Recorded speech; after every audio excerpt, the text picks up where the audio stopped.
بقول لك ايه ياما، ايدك على 50 جنيه. استبحت يا رب على الصبح على الفلوس. 50 جنيه انا معايا حاجه؟ يعني انت معاكي تجيبي لينسز ومش معاكي تديني 50 جنيه؟ ما اللينزز احسن منك عندي. طب احلى مسا عليك يا فرنسا، وربنا انا اعمل لك جنيهات وكوارث وهجيب لك مشاكل واعمل دكن. ولا شايفاكوا. طب ماشي، ولا شايفانا، احلى مسا عليك. حبيبي. بقول لك يا اخويا، ايه يا حبيبي؟ قصدك في خدمه. امورني. اخويا مصطفى ما عداش عليك؟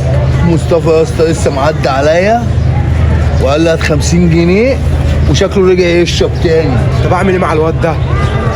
اقسم بالله دغدغ له وشه. قفلوا العداد وبطلوا ارشاد يا ام كوكو. انا